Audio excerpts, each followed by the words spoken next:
Hello everyone, welcome in today's IT session. आज का जो सेशन है हमारा यूनिट थर्ड जो डेटाबेस मैनेजमेंट सिस्टम के ऊपर है।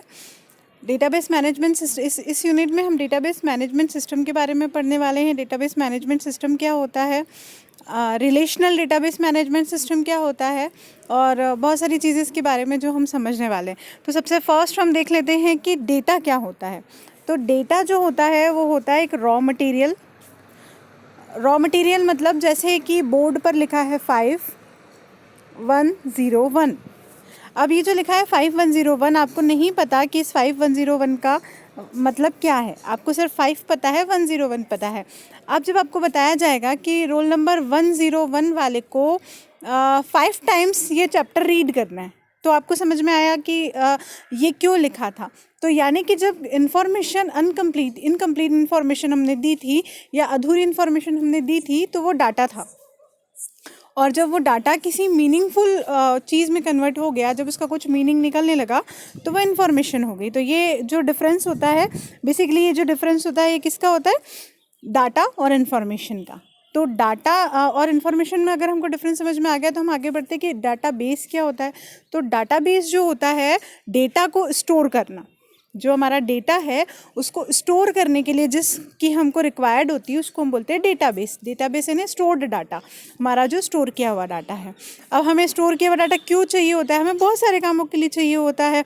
हमें पुलिस विभाग में चाहिए होता है, मेडिकल में चाहिए होता है, एंटरटेनमेंट में चाहिए होता है, बहुत सारे स्कूल में चाहिए होता है। हम लोग आपका डाटा यूज़ करते हैं, उसके लिए हम उसको स्टोर करके रखते हैं, है ना। जैसे अटेंडेंस रजिस्टर होता है, बहुत सारी चीज़ें होती हैं। आप समझ रहे होंगे कि जो डाटा है वो स्टोर क्यों किया जाता है। आपका नाम, आपका mobile number, father name, mother name, ये सब चीज़ें लिख कर स्टोर की जाती है ताकि फ्यूचर में फर्दर जब यूज़ आए तो ये काम में आ सके।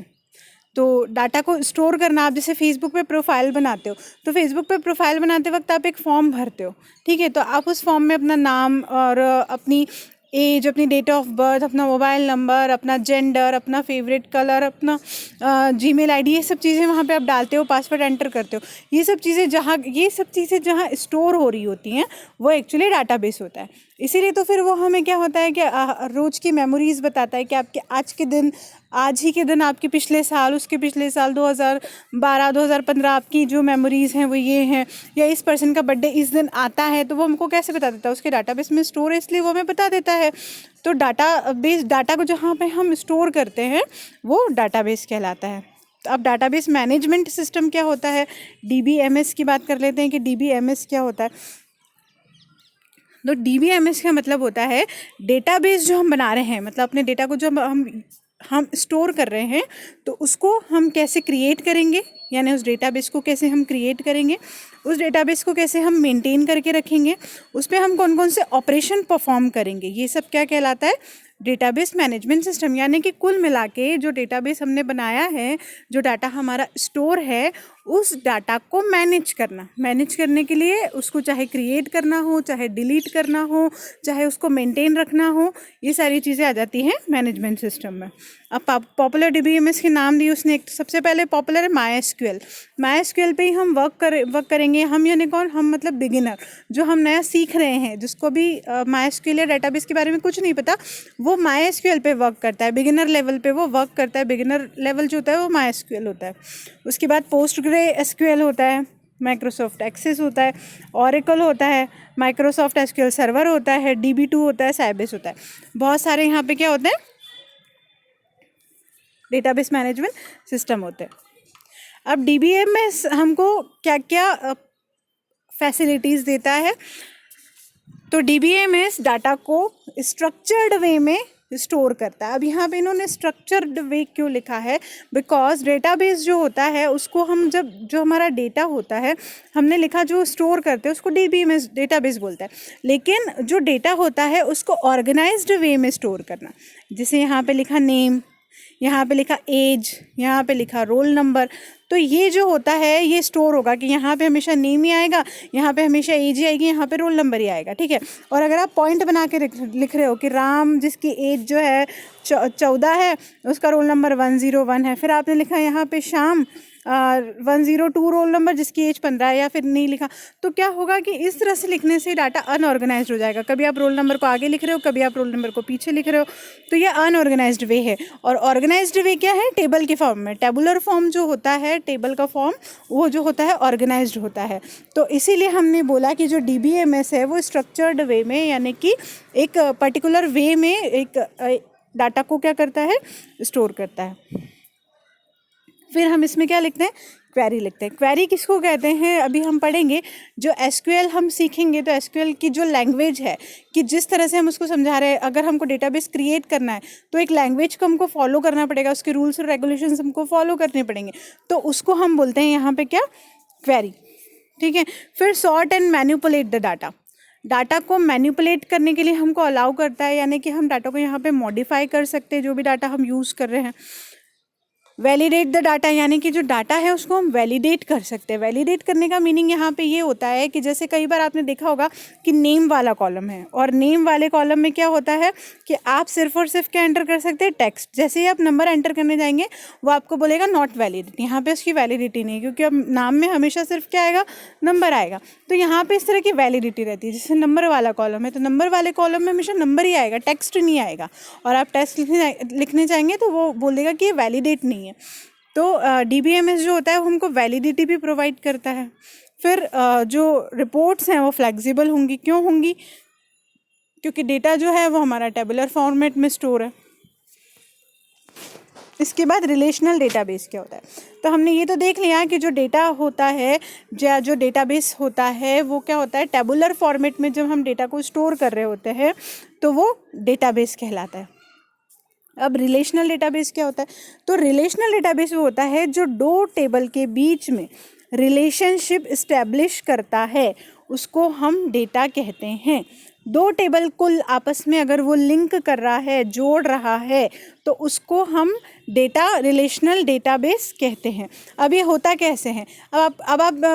अब आप देखो कि आपकी किसी भी पर्टिकुलर पर्सन से अगर फ्रेंडशिप होगी तो कैसे होगी?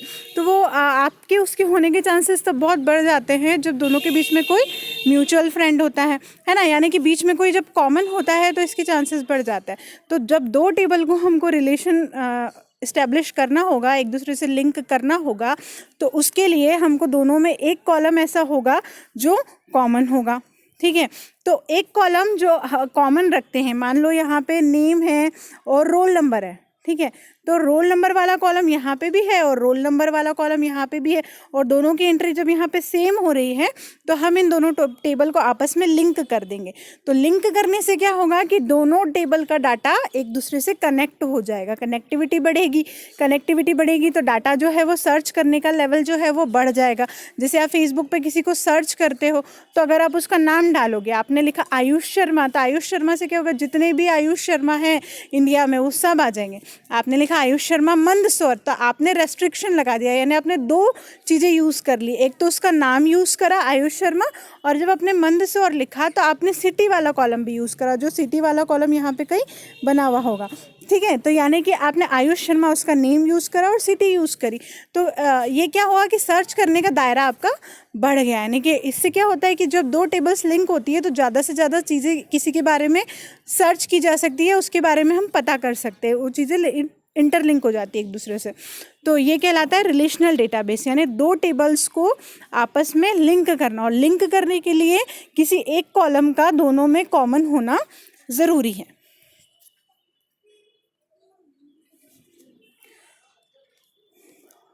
अब ये देख लो कि जो हमारा डेटाबेस है उसका एडवांटेज क्या क्या है, कि रिडंडेंसी जो होती है वो कंट्रोल हो जाती है। रिडंडेंसी का मतलब क्या होता है? रिडंडेंसी का मतलब होता है डुप्लीकेसी, डुप्लीकेट, यानी कि कॉपी होना। एक कई बार क्या होता है कि सेम डाटा जो होता है वो बार बार कॉपी हो जाता है अगर हम उसको ऐसे ही लिख रहे होते हैं। मान लो आप कॉपी में कुछ लिख रहे हो तो जनरली क्या होता है कि वो चीज़ें कॉपी होने के चांसेस बढ़ जाते हैं। तो अगर आपने कोई फाइल बनाई है तो एक फाइल आपकी 1 से 2 या 3 बार भी उसकी मल्टीपल कॉपीज़ हो सकती हैं, या 1 से 2 या 3 बार भी डाटा जो है वो क्या हो सकता है, उसमें आ सकता है। लेकिन अगर वो टेबुलर फॉर्मेट में बना है तो इसका मतलब क्या होगा कि रिडंडेंसी नहीं होगी, यानी कि डुप्लीकेट नहीं हो पाएगा वो डाटा, क्योंकि वो बता देगा कि ये वाला डाटा तो ऑलरेडी है। मान लो रोल नंबर है, रोल नंबर कभी किसी का रिपीट होगा ही नहीं, होता ही नहीं है, वो चीज़ हमेशा यूनिक होती है। 101 से लेके 1030 वहीं तक रहेगा, मतलब आपका 101 से लेके 130 तक वो आपका रोल नंबर है। तो क्या होगा कि ये नाम किसी का कॉमन हो सकता है, कि किसी का नाम राम शर्मा, एक का नाम है तो दूसरे का नाम भी राम शर्मा हो सकता है, ये पॉसिबिलिटीज़ हैं। लेकिन रोल नंबर फर्स्ट वाले का 29 होगा और सेकेंड वाले का 30 होगा, ऐसे ही ये चीज़ होगी। तो क्या होता है कि रिडंडेंसी, इस वजह से क्या होता है, डुप्लीकेसी नहीं होती। मतलब अगर मान लो कि राम शर्मा वाले का डाटा आपको लिखना है, अगर आप लिख रहे हो तो हो सकता है कि आप उसको 2 बार लिख दो।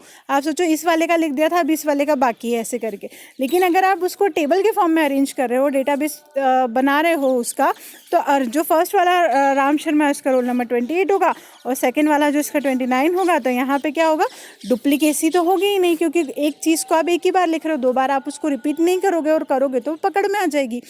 तो यहाँ पे क्या होता है, रिडंडेंसी कंट्रोल होती है, नहीं डुप्लीकेसी कंट्रोल हो जाती है, इनकन्सिस्टेंसी अवॉइड हो जाती है। कंसिस्टेंसी का मतलब होता है, इनकन्सिस्टेंस होना मतलब 2 चीज़ों का आपस में ताल्लुक नहीं होना। तो क्या होता है कि मान लो कि जैसे कि कोई बैंक का डाटाबेस है, अब मान लो कोई लड़की है जिसकी शादी हो गई है, जिसका शादी के पहले जो है सरनेम शर्मा था और शादी के बाद उसका सरनेम वर्मा हो गया।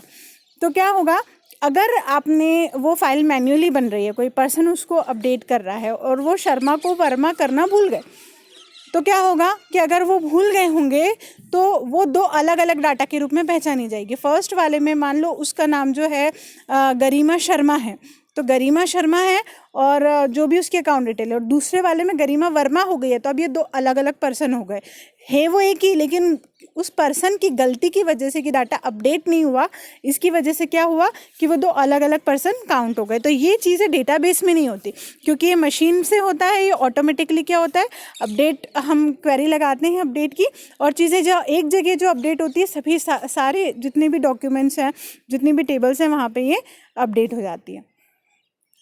तो इनकन्सिस्टेंसी जो होती है वो भी हमारी क्या हो जाती है, यहाँ पे अवॉइड हो जाती है। फिर थर्ड है data can be share, data को हम इजीली शेयर कर सकते हैं। जो डाटाबेस में जो डाटा है, ऑब्वियसली बात है वो शेयर हो जाता है। और सिक्योरिटी रेस्ट्रिक्शंस जो होते हैं वो अप्लाई हो जाते हैं, मतलब हमको सिक्योरिटी इसमें फुल मिलती है। जो रेस्ट्रिक्शंस होते हैं वो क्या होते हैं, हमको फुल मिलते हैं।